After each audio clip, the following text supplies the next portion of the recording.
need to be coachable? Yan yung tanong, no? Gaano ka-importante ito?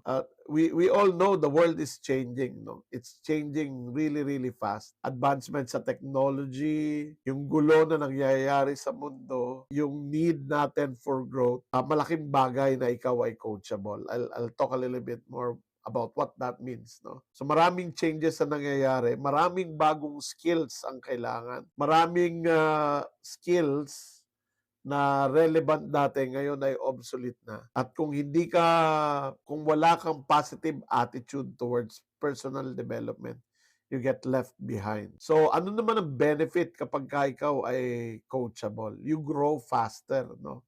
You grow ahead of the others kasi maraming mga tao ang hindi coachable. Oo. May training sa coaching and mentoring, pero lagi kong sinasabi sa training, ano, pag nagkakandak ako ng training ng coaching and mentoring, sinasabi ko na yung coaching at saka mentoring only works for people who are coachable. So kung hindi ka coachable, hindi kita mako-coach para maging coachable. You have to first be coachable. Is that, does that make sense, di ba? So you grow faster, you learn to improve, you achieve more successes. No? So what does it mean to be coachable? You have to be capable of listening and learning. That requires curiosity, being open to feedback, and of course, taking action. Maraming mga tao attend ng kung ano-anong seminar, training, pero doon sila natatalo sa taking action because they don't take action. Okay? So, ano ang ating learning contract today? May learning contract tayo. No? Sabi ni Pine and Horn, authors on learning, sabi nila, learning is an experience which occurs inside the learner and is activated by the learner. In short, I cannot teach you anything you don't want to learn. Learning comes from within. The best thing that I can do, especially tonight, is to knock dun sa door mo, but you decide whether you will open the door or not. Ano pa? Yun nga, I cannot teach you anything that you don't want to learn. So I hope that today or tonight, you are curious enough and willing enough to learn. So take responsibility for your own learning and ask your question, learn, and apply. So, si Michael Jordan, when he was asked kung ano yung kanyang best skill, sabi niya, yan ang sinabi niya, my best skill was that I was coachable, I was a sponge, and aggressive to learn. So if you think about it, no, Michael Jordan, mahusay na basketball player, no? One who walks on air, di ba? So hindi yun yung kanyang best skill, hindi yung pag-shoot ng bola, hindi pag-dribble, hindi yung kanyang play, ang kanyang best skill. Ang best skill niya is that he's coachable, di ba? Can we say that about ourselves na tayo ay coachable? Meron pang isa. This is from Desmond Howard. Sabi niya, no matter how talented you are, if you are not coachable, you are replaceable. I have a friend who was manager of a European football team. Hindi itong football na to, no, yung soccer football team. Sabi niya, every year do sa kanyang country is they do a national tryout for the national team. And sabi niya, hindi yung pinaka-talented players ang nakukuha para pumasok sa team. In fact, there are less talented players who get into the team than talented ones. Sabi ko, bakit? And sabi niya, kasi if you're not coachable, just like what Desmond Howard said, it will be very difficult to improve. It will be very difficult for you to work with the rest of the team, sabi niya. So, kaya kahit na magaling ka, kung hindi ka marunong tumanggap ng feedback, ikaw ay hindi curious on how to improve your game, pagka ang only source mo of improvement is yourself, then it's going to be very hard to work with you as a member of the team. So they don't get the most talented if they're not coachable. So I hope nakikita natin gaano ka-importante na ang isang tao ay coachable. And maybe it's time for us to ask ourselves, coachable ba ako? Coachable ka ba? Di ba? So what does it mean to be coachable? Yan yung magandang tanong. Ito yung 5 steps on how to be coachable. No? Yung unang-una, you cannot be coachable if you are not actively pursuing self-development. Dito sa atin, sa workplace, no, sa corporate, madalas pag naririnig natin yung salitang coaching, ano naisip natin? May ginawang mali no? Minsan gano'n, eh. Coaching, may ginawang mali, kailangan mong i-coach. O may pagkukulang, kailangan ng coaching. Can you coach someone who's already good at what they're doing? The answer is yes, 'di ba? Kasi sa sports, yun naman ang pinanggalingan ng idea ng coaching. Eh, you're coaching people who are already good at what they're doing. Kaya sila nagpapa-coach is because they know they can do better. So, yun yung una. Actively pursue self-development. I hope that the 141 people in the room today are actively pursuing self-development. It's hard to be coachable if you are not humble enough to learn from other people. Bakit? You become defensive, di ba? So, be humble enough. Seek coaching from many people. Walang quota sa dami ng coach na kailangan meron ka. You can have a coach for every occasion or for every reason. And then number 4, look for coaching relationship and not transaction. Anong ibig sabihin nito? Madalas, yung coaching, and that's the reason why in many organization coaching fails, is because yung coaching is an event. No, it's a mag-usap tayo kasi meron kang ginawang mali, o kaya mag-usap tayo kasi meron akong feedback na ibibigay sa'yo. Look for a coach. Parang gym coach, di ba? Yung gym coach or yung sports coach, hindi yun single transaction, di ba? Imagine a boxer who goes up the ring, ilang beses siyang babalik-balikan ng coach niya. Kung naka 12 round yung fight, 12 rounds aakyat yung coach, eh. Hindi siya one-time thing. No? So, look for a coaching relationship and not a transaction. And make sure that it's ongoing. So, you demand follow-through. Ayan. So, I hope na nakakatulong po ito sa inyo, and I hope that if you appreciate this, bigyan nyo naman ng konting pampasaya, no? So, salamat po sa mga pumupuso, no? Ayan. So, thank you for that. Alright, so let's continue. Ano-ano yung mga dimensions ng coaching? Isa-isay natin, no? Yung una, sabi natin, pursuing personal development. Okay? Okay, mamaya po, sasagutin natin yung mga tanong, ha? Pursuing personal development. Second is seeking feedback. Third is responding to feedback. Kasi, pero mga tao, mahilig humingi ng payo, pero di naman sumusunod, ano? So, responding to feedback, reflecting on feedback, and taking action to improve. Yeah. So, yun po yung mga dimensions ng coachability that we want to talk about. Let's start with pursuing personal development. So, I have a checklist here. Tingnan nyo po kung anong sagot nyo dito sa checklist na ito. Una, are you clear about your personal and professional goal? Give me a thumbs up kung kayo po ay klaro ba ang gusto mong mangyari sa iyong personal at professional na buhay. Ayan. So, yun yung unang requirement natin, ano? Kasi kung wala kang sense of direction, medyo mahirap kang i-coach, no?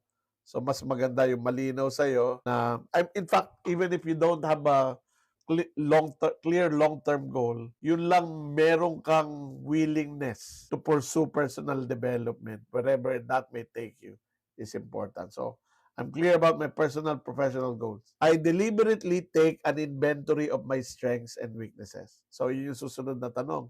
So ito yung tanong sa inyo. Malinaw ba sa inyo kung ano ang inyong strengths at ano ang inyong weaknesses or areas for improvement? Bakit mahalaga na alam natin ito? Kasi when you are developing yourself, you want to be able to leverage on your strengths. Ang akin pong recommendation, if you haven't taken it yet, is yung Strengths Finder. May bayad lang siya. Affordable naman yung bayad sa kanya, or you buy the book. Yung libro ito yung libro, Strengths Finder. Tapos sa likod niyan, merong code. Merong code sa likod na pwede nyong, hindi ko na alam kung saan dito. Basta merong code itong libro na to, and you can take the test, no? Is this recorded? Opo, recorded po ito, and then I will upload doon sa aking Facebook page yung edited version, yung lilinisin ko lang and then upload the entire thing. And also some clips, no? So I deliberately take an inventory of my strengths and weaknesses. Dapat hindi yung pagka tinanong ka, what are your strengths and weaknesses, saka mo lang iisipin. Take an inventory, and the toolkit that I will provide later is something that you can use for that. Next is, do you seek to know what kind of knowledge, skills, attitudes and habits you need to develop. And this is in relation to your goal, di ba? Kung ito yung goal ko, anong kailangan ko ma-develop na knowledge? Ano yung mga skills na kailangan ko? At ano yung attitude and habits that I need to develop? What kind of discipline I should have in order to grow, no? So, importante yan. And then finally, I actively look for opportunities to develop myself. Ayan. Maraming mga nagrereklamo sa akin na mga empleyado. Sinasabi nila na yung boss ko naman hindi naman nag-i-invest sa development. Wala naman training dito sa aming kumpanya. Unfortunately, walang ganung, good or bad. Actually bad na the companies often, many companies do not really seriously invest in people development. Pero kapag nandun ka sa ganung kumpanya at wala ka naman balak umalis, how do you develop yourself? You have to take ownership of that responsibility. No? So maghanap ka. Sa panahon ngayon, madali na Hindi na kagaya nung araw, bibili ka ng mamahaling libro, attend ka ng mga mamahaling seminar para matuto ka. Ngayon, you just have to be resourceful and you will learn. No? So maganda na maganda kung merong investment yung kumpanya sa yung development, but you should be the number one investor of your personal development. I hope that makes sense. No? Yung susunod nating tanong is, ano yung iyong mindset towards personal growth? Ayan. Si Carol Dweck wrote a book called Mindset. Nung una, growth mindset Ngayon, mindset. According to the book, there are two kinds, no? Yung growth mindset at yung fixed mindset. At pag tinignan mo, ano ang difference doon sa growth mindset at fixed mindset? There's a difference of belief and focus. So yung mga taong may growth mga taong may growth mindset, they believe that they can still grow. Okay? They can learn, they can grow. Yung mga taong may fixed mindset ay naniniwala na yung talent is something that's inborn, inherent in a person. Kung magaling ka, magaling ka. Pag mahina ka, mahina ka. So, skills are fixed. So, hindi ka pwedeng humusay. Kapag hanggang dito ka na lang, no? Maiinggit ka na lang doon sa mas nakatataas. So, dahil doon sa belief na yon, yung mga taong may growth mindset, because they believe that they can still learn and grow, are focused on learning. They're curious, they want to improve. Yan yung nila, no? Yan yung kanilang focus. Yung mga taong may fixed mindset, nakapokus sila doon sa kaya, hindi kaya, performance, no? Kaya ko ba? Hindi kaya. Oo. Yung mga bagay na kaya kong gawin, I'll be more than willing to do it. Pero yung mga bagay na hindi ko kayang gawin, iiwasan ko yung mapahiya. I don't want to look bad. Ika nga. So, looking smart. So, anong result? Ang result ay nandun sa behavior. Yung mga taong may growth mindset, they embrace challenges. Yung mga taong may fixed mindset, they avoid challenges. No? Yung mga taong may growth mindset, they keep on trying. They can fail several times. They don't give up, di ba? They don't give up. Yung pelikula, or TV series na Stranger Things, napanood ko yung isang documentary kung gaano karaming kumpanya ang nag-reject doon sa movie na yon, yung Stranger Things. Ganon din yung kwento ng Harry Potter. In fact, ganon din ang kwento ni Michael Jordan. He was rejected first. But they keep on trying and they don't give up. Ang mga taong may fixed mindset, madaling sumuko. Kasi hindi ko kaya, gano'n, Marami akong mga na-encounter because it's in my nature to mentor, no? To mentor people or coach people. Merong mga tao, nakikitaan ko ng potential, pero they're too afraid to explore their potential. So, they give up easily. Yung mga tao may growth mindset ay hindi takot sa feedback. They appreciate feedback. They even actively seek it. No? Sila talaga nanghihingi ng feedback. Yung mga taong fixed ang mindset, takot sa feedback, and they get defensive. No? Makikita mo yan sa performance appraisal. Yung taong may growth mindset ay na-appreciate yung feedback ng kanya supervisor or manager. No? At yung mga taong may fixed mindset, pag sinabihan mo ng feedback, galit, di ba? So, anong result? People with high growth mindset are able to grow while people with fixed mindset, they stagnate. Okay? So, wala naman taong fixed mindset sa lahat ng bagay or my growth mindset sa lahat ng bagay. Ako, personally, there are areas in my life that I believe I have growth mindset. Okay? Especially in my field, no? Sa learning and development, sa organizational development. I continue to be curious about that. I continue to be curious about how I do the work that I do. I'm curious about communication, how to effectively communicate with others. Yun yung may growth mindset ako. Atin-atin na lang po ito. May fixed mindset po ako pagdating sa math. No, mula elementary, high school, college, ay nakakatakot ang aking ano, nakakatakot ang aking grade, puro palakol, no? Pagdating sa math. So anong ginagawa ko? I surround myself with people who are good at math. No, I let them take care of the math. So so importante 'yon, ano? So we should ask ourselves ito, no? Anong parte ng so ask yourself this question. Anong parte ng buhay mo ang you continue to learn and grow? Okay? Meron po ba? Can you like now, I want you to think about it. Anong parte ng knowledge or skills ko ang patuloy na umuunlad, nag-grow? Okay? Anong parte nung buhay ko naman o nung aking knowledge and skill set ang pakiramdam ko mahina ako, no? At hindi ako makapag-grow ng gusto. Sa akin nga, ayun, math, anything that has anything to do with math, I'm terrible at it. So, kung malinaw sa iyo yung goal mo, yung personal goal mo, yung dalawang question sa baba ay napakahalaga. Where do you need to grow in order to achieve your personal and career goals? Sino sa inyo ang gustong magnegosyo balang araw? Sino sa inyo ang gustong maging director or CEO ng kumpanya? Have you thought about what you need to do in order to get there? So, mahalaga yon. You need to be curious about that. Kasi, kung hindi, magiging swerte malas tayo. Uy, na-promote ako, swerte. Uy, hindi ako na-promote, malas. You have to be a little bit more deliberate. Ano yung mga fixed mindset na kailangan yung i-address at i-overcome dahil if you don't address them, they will hinder your growth. Okay? So those are the questions that you need to ask yourself. So ano-anong mga principles ang kailangan nating embrace so that we become coachable? We need to embrace the principles of lifelong learning.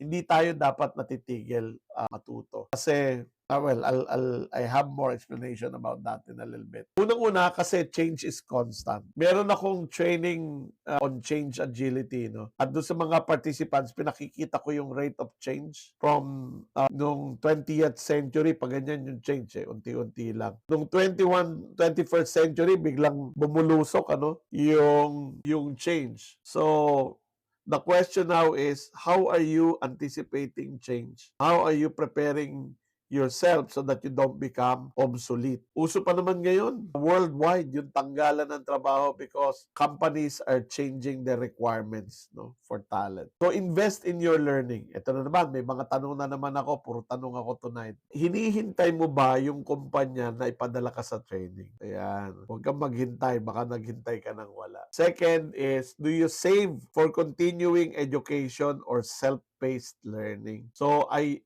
invite you to think about anong skill sets ang gusto mong matutunan because they will aid you in your success. Gusto mo bang maging expert sa AI? Gusto mo bang matuto ng data analytics? Yan yung mga bago ngayon, ano? Data science, right? Project management, problem solving, decision making. Ano yung skill sets, leadership, management? How do you grow in that area? Okay? Do you join professional organizations or communities of practice? Kung ikaw ay nakatapos sa kolehiyo at meron kang hinahabol na professional pursuit, maganda na miyembro ka ng isang asosasyon. Sa akin, miyembro ako ng Philippine Society for Talent Development. That's the community of practitioners, no, in learning and development. And dahil nakakausap ko yung mga kapwa ko practitioners, I get a lot of inputs, no, from them. I also get mentors and coaches who help me with my own challenges. So, malaking bagay yung meron kang community of practice. Do you invest time talking to people who can share some of their wisdom? Ito yung drawback ng kapag ka sobrang mahiyain ka. Yung ability to communicate with others is not a personality, it's a skill. Kung masyado tayong mahiyain, it will hinder us. Kailangan ma-overcome natin yun yung fear of reaching out to people. Yung fear of getting intimidated. Tayo pa namang mga Pinoy ay madaling ma-intimidate, lalo na pagka may mga position of power. I'm always fascinated by people who are able to reach out to people who can help them. Yung mga lumalapit sa akin, sasabihin sa akin, Coach, baka pwede mo akong i-mentor, no? O Ed, baka naman pwede mo akong tulungan ma-develop itong skill na ito. And ako naman, ang requirement ko lang ay, handa ka ba? Yun lang ang handa ka ba na to do what it takes to grow, no? Pag kami nagsasabi sa akin, Ed, gusto ko ring maging training consultant someday. Gusto ko rin maging training facilitator. Ang tanong ko lang lagi doon sa mga gustong patulong sa akin na ma-develop yun, handa ka ba? No? Are you willing to do what it takes? Ayan. Yes, Maven, I see you. Kung may tanong ka po, paki-post lang dyan and I will try to answer it in a little bit. Ayan. So yan po, no? I hope may sagot kayo dyan sa mga tanong na yan. So let's continue. Ayan, sabi ni Alvin Toffer, the illiterate of the 21st century will not be those who cannot read and write, but those who cannot learn and relearn. So yan. I'm accepting mentee, not interns, because I don't have time for internship Masyado po akong busy. But kung gusto niyo pong magpa-mentor sa akin, just reach out to me, no? Send me a message. Link on how to deal with toxic supervisor. Ang dami ko na po kasing video on that nandoon sa aking Hi Sir Ed, shout out from Brookside family. Ayun, namimiss ko na po kayo. Kailan niyo ako pababalikin sa Brookside? Anyway, going back to our topic. So, do not be the illiterate of the 21st century, right? Learn and relearn. That's very, very important. What if my weakness is too much asking questions from other people? Ano pong ibig nyo sabihin weakness? Ayaw nyo nang tinatanong kayo? Yun po ba? Oo. Actually, questions are powerful. If you think about it, if people ask you questions, it triggers your imagination di ba? Kung pare-pareho yung ito na discuss ko na to sa isang session. Kung pare-pareho yung tinatanong sa iyo ng mga tao araw-araw, maybe you're not solving a problem. So, the right attitude is not mapikon. Wag ka mapikon. Rather, ask yourself, what am I doing wrong? Why are these people not learning? Di ba? So, take it as a challenge. Okay? Take it as a challenge. Ayan. Ano nga po pala yung book nyo? Ang book ko po, ang title is Above Bossing Ka Na Pala. At meron pong QR code ako share kanina. And you can look at my bio if you want to buy a copy. Tsaka gusto nyo umattend sa training. Alright. Sabi, mahirap mag-handle ng tao. Mas mahirap mag-handle ng tao. Mas nahihirapan ka mag-handle ng tao. Mas lalo ka dapat maging curious. Okay? Learn and relearn.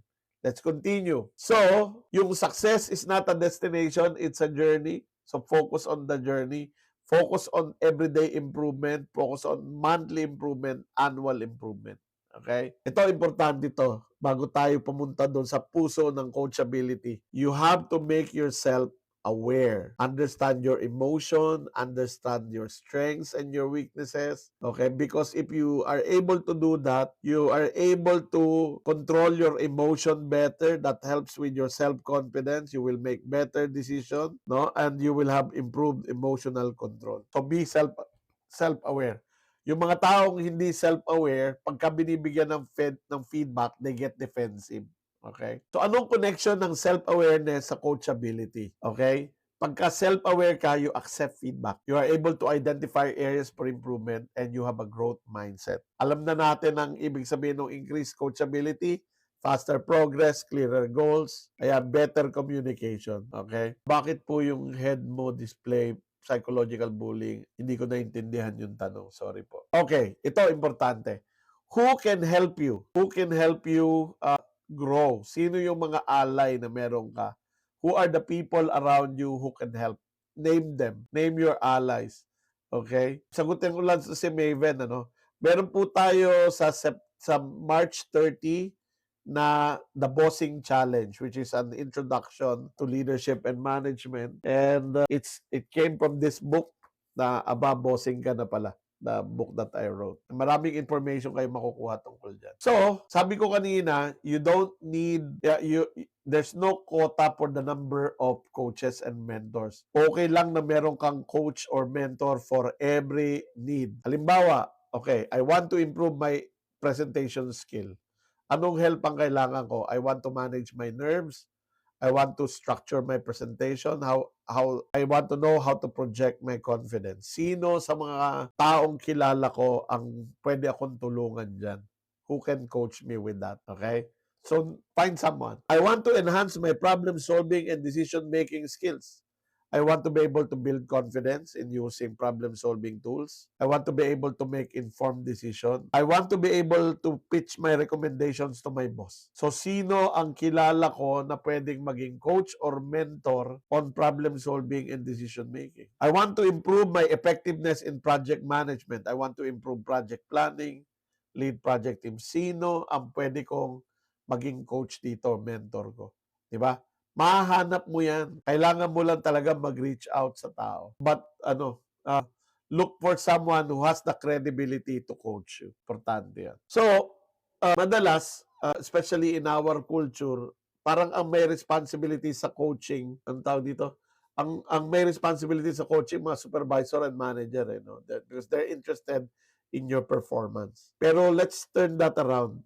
Let's make you responsible for your own development. So, how do you build a trusting and collaborative relationship with your coach or mentor? One, be open to feedback. So, solicit it. Siyempre, importante na we're able to show respect, okay? Take responsibility kapag meron kayong assignment na pinag-usapan. Importante that you're able to ask questions. Siyempre, show appreciation sa iyong coach, no? Ayan. And again, all the reasons that we're trying to do this is because we want to progress faster, we want clearer goals, and we want to build better communication relationship. So yan yung responsibility natin kung tayo ay magpapa-coach, no?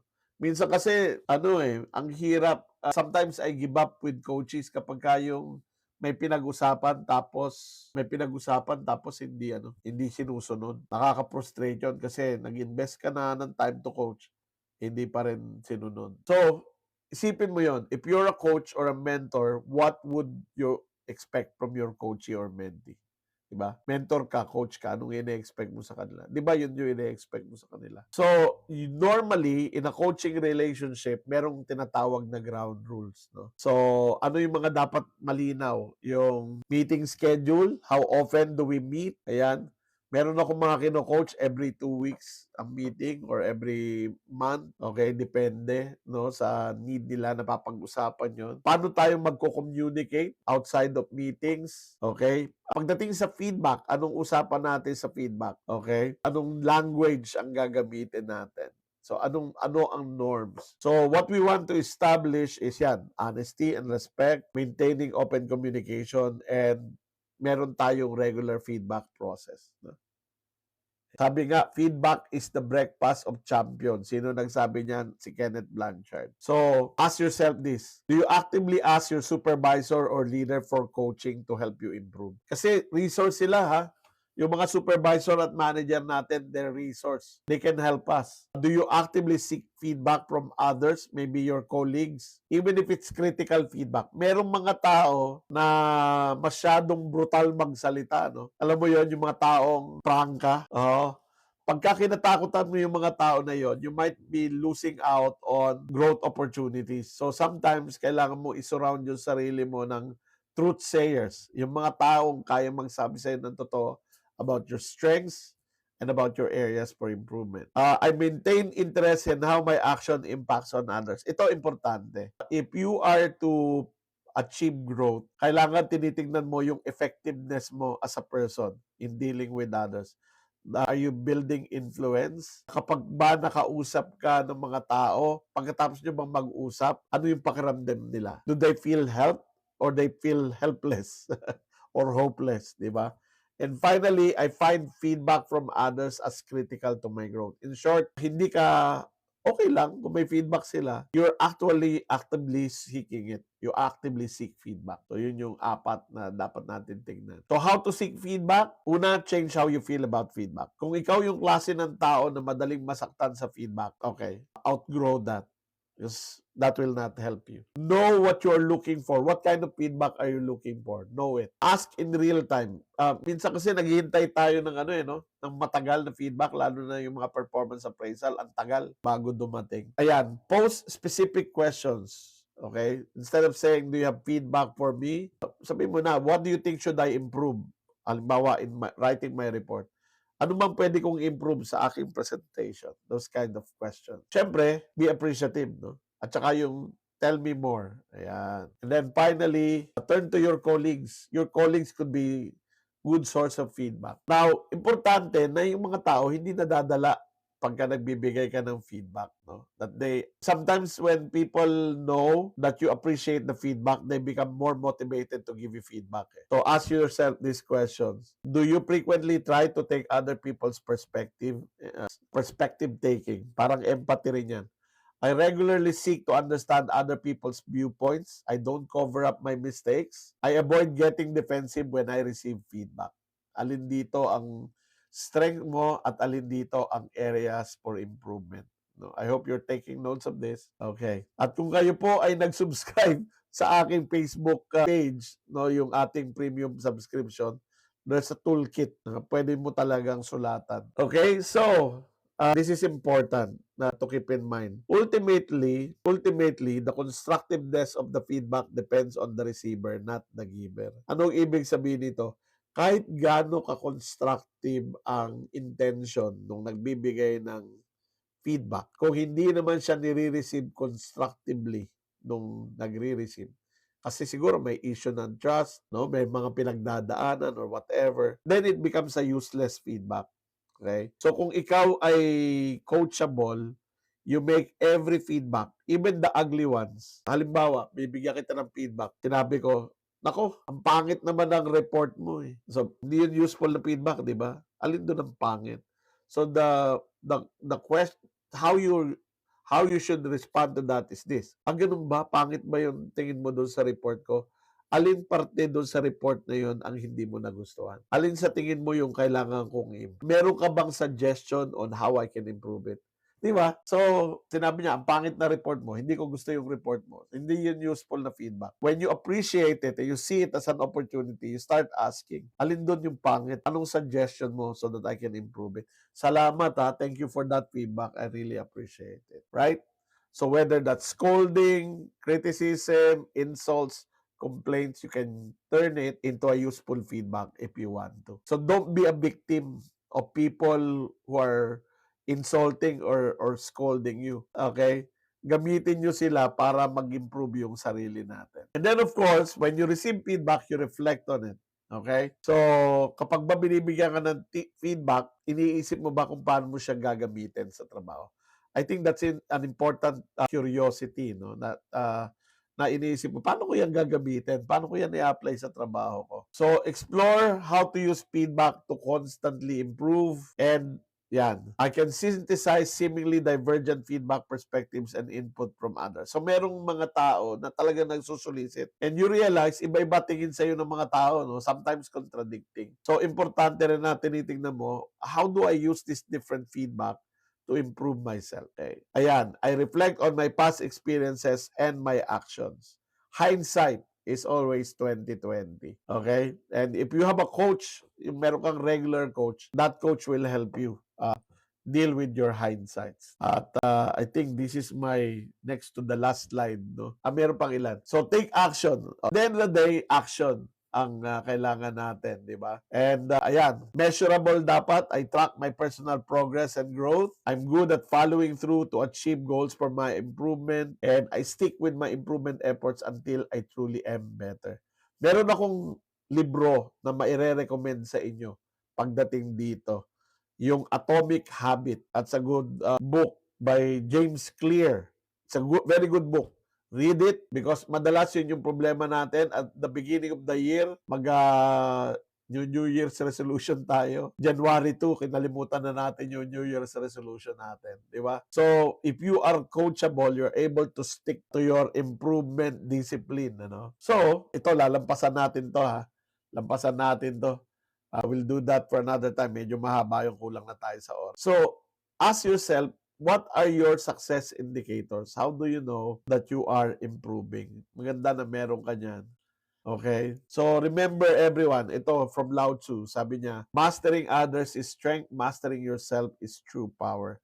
We entitled our weekly event as Leadership Monday. No? Leadership Monday. So, ito bang tinuturo ko sa inyo ngayon ay part ng leadership? The answer is yes. Diba? If you are a leader, you multiply yourself through others.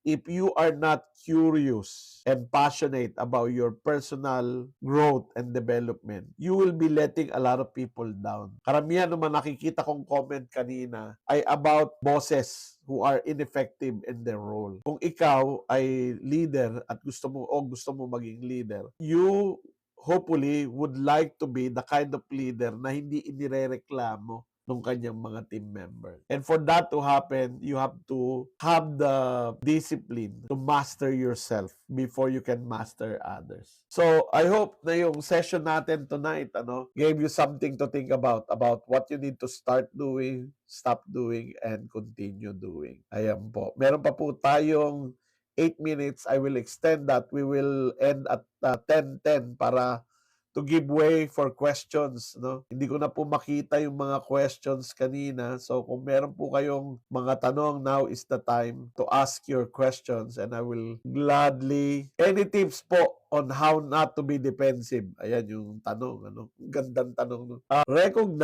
You have to recognize that yung behavior ng mga tao ay hindi mo kontrolado. Plus, yung way of communicating of people come from their skill. Some people are skilled in communicating, some are not. Okay? So, what does that mean? Dali lang po. O yan. Kapag ka hindi maayos yung pagkakasabi sa'yo, it's probably because they don't know how to say it better. They don't have the skill to say it better. So what do? You focus on ano ba yung value nung sinasabi nitong tao na to rather than kung paano niya sinabi. Kasi kung magpo-focus ka doon sa kung paano niya sinabi, you might lose a golden opportunity to improve. Diba? So I hope nakatulong 'yun. Okay? So if you allow people to be themselves, so to speak, and focus on what they're saying rather than how they're saying it, you will prevent yourself from getting defensive. No? Sir Ed, what if I cannot get anything to my superior to enhance my coaching skill? Okay? Hindi naman exclusive yung boss mo as a source of knowledge and wisdom. You can always look elsewhere for that. A fellow supervisor, a fellow manager, a friend, somebody you know who can provide you with what you need. It doesn't always have to be your boss. Kasi kung aasa ka sa boss mo, kung hindi naman magaling yung boss mo, di lugi ka na, ganun na ba yun? Hindi.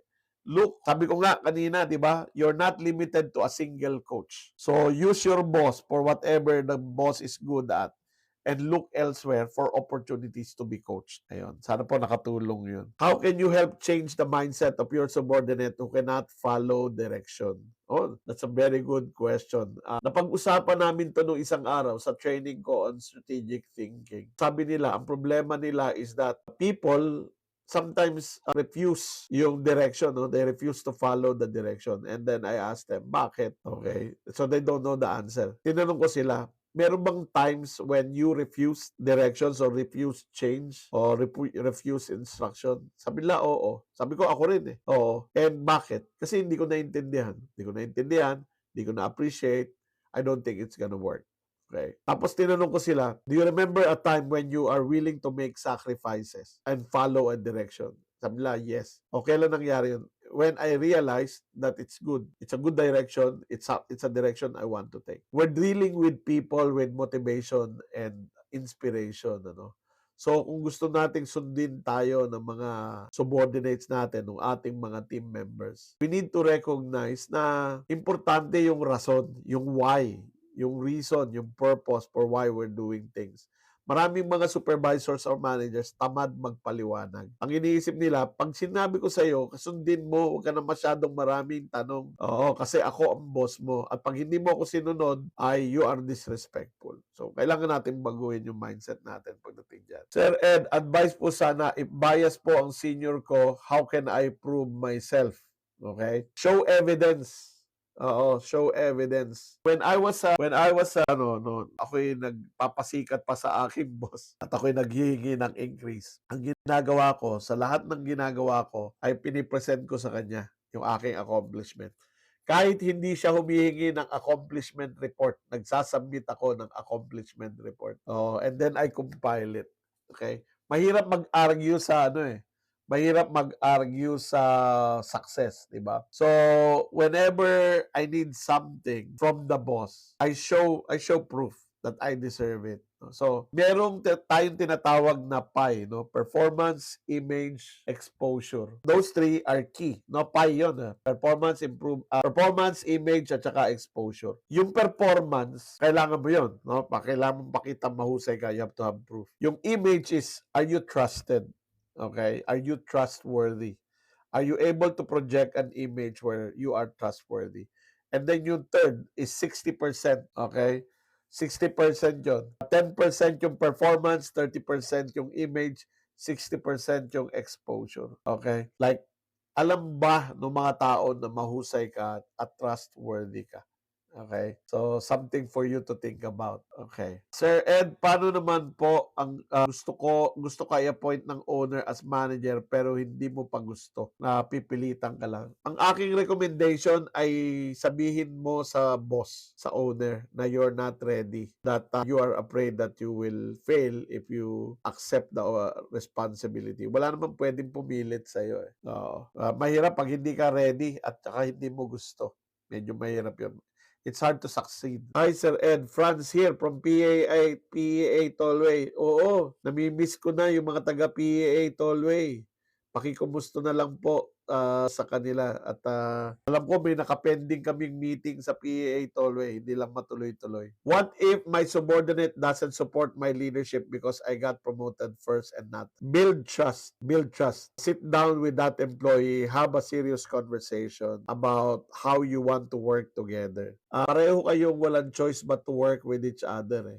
So, ipakita mo na hindi ka kalaban, that you are willing to support that person, okay, and that you're willing to work with her, no? Earn that person's trust. Very important yun. Kasi kapag hindi mo ginawa yun, magiging adversarial yung inyong relationship. TL, team leader, TM, team member, yun po ba yung yun po ba yung tinitingnan natin? Or TL, team leader, at saka TM, team manager. Okay? Minsan title lang yun eh. At the end of the day, ang tinitingnan dyan yung job description. Ano ba yung nasa job description? Ayan. Team manager. Oo. Ayun nga, kagaya ng sabi ko, minsan title lang. Yung team manager siguro ay senior na yung position versus to sa TL kung titingnan natin yung tradition dito sa Pilipinas. Pero in reality, dapat walang pagkakaiba yun eh. Job description ang makakapagsabi. Sir Ed, may naka-line up po ba ang resilience building sa leadership Mondays natin? Sige, Nathan, ipila natin yung resilience building. Meron akong training dyan. I can give you an overview. Sir Ed, paano po ideal or approach yung mga senior ko since mas nauna ko na promote sa kanila? Ay, ang dami ko pong video dyan. Panoorin nyo po. Nag-trending pa yung aking mga video dyan. Yung how do you deal with people who are more senior than you. Paki-check nyo lang po sa aking video. Hindi ko na po mahanap. Marami po yan. Siguro more than 10 videos on that. Sir Ed, paano ko po i-approach yung ayon? Sagot ko na yan.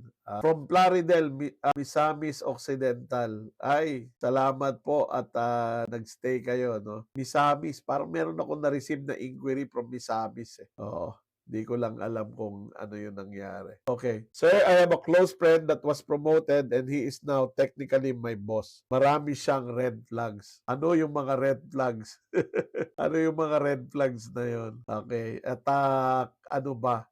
Magkaibigan kayo. Oo. Medyo mahirap yan, ano? Oo. So I'm curious to know ano yung kanyang red flag. Hi, sir. Do you think good work should speak for itself or does it need to be actively communicated? In a perfect world, okay, medyo controversial tong sasabihin ko. In a perfect world, good work should speak for itself. Okay? In a perfect world. Okay. But our world is not perfect. Many bosses don't see what you're doing and they sometimes overlook yung value ng empleyado. So sometimes you have to learn to promote yourself. I'm not talking about sip-sip. I'm just talking about perception management. Importante na ma-manage natin yung perception ng mga tao sa atin, ano? Because that will help us in our career trajectory, no? So again, sana the work speaks for itself, but in reality that seldom happens, no? How mag-handle ng mga sip-sip mahilig manlaglag. Okay. Oo nga, no? Medyo mahirap yun eh. Una, huwag kang pikon. Okay. At kung sa tingin mo, tinatapakan nila yung karapatan mo, speak up. Don't, okay, bawal ang pikon, bawal din ang pushover. Don't be a pushover. If you think you're being treated unfairly, speak up. Huwag kang papayag na inaargabyado ka. Okay. I said, paano pag yung boss mo pala sigaw sa mga managers and supervisors niya, di man lang mag-close meeting. If you feel that your rights are being abused and you cannot ang tawag dito, you cannot endure it anymore, hindi mo na matiis, ay mag-update ng resume. Mag-update ng resume at maghanap ng better boss. Yan ang may papaya ko. Laking bagay, sir, ng mga nag-gain ko na strategy on my position today. Kasi self-learning at coach. Yes, importante yun is self-learning and then find yourself good coaches to help you. Ayan. From you, uy, thank you. Thank you na it always makes me happy na nakakatulong ako. 4 minutes na lang po. Baka may mga hahabol pa ng tanong. We have 4 minutes left before we close shop today and see you again next Monday for another Leadership Monday. Baka may hahabol. Ayan, mukhang nasulit naman po natin ano yung ating gabi. I hope na nakatulong ako. What I will leave you is wala pong may mas malaking responsibilidad para sa ating personal growth and success kung hindi tayo. Whenever naiasa natin sa ibang tao yung ating growth, ay malamang manisi tayo ng ibang tao. Okay? So don't be like that. And if you want to use other people to your advantage, make them your coach. Paano kung wala naman silang skill sa pagko-coach? You don't need them to be skilled. You just need to be a skilled coachee. And I hope today's or tonight's session helped you appreciate how to be a good coachee. Yung video po i-edit ko yung recording nito at ipopost ko po doon sa aking premium na group Pero dito po sa TikTok clips, yung mga clips you will be able to watch the clips. So yun po yung aking commitment sa aking mga subscribers sa Facebook na they'll get the whole video, no? Ayan. Yun naman pong subscription ay 99 pesos per month. Tapos you get a lot of stuff. That's also my way of parang monetizing itong aking effort sa TikTok at saka sa Facebook, Ayan. So maraming salamat po sa lahat for joining us tonight. At yun, yung mga gusto kong makita in person, invite niyo po ako sa inyong company. Okay? So Sir Ed, sa monthly meeting, gusto ko soft skills kasi once a month po meeting, mahirap ang tech skills, I think. Ayun. So, sige po. So, we're ending our live session tonight. Tune in again next Monday for another Leadership Monday. Have a great evening, everyone, and good night.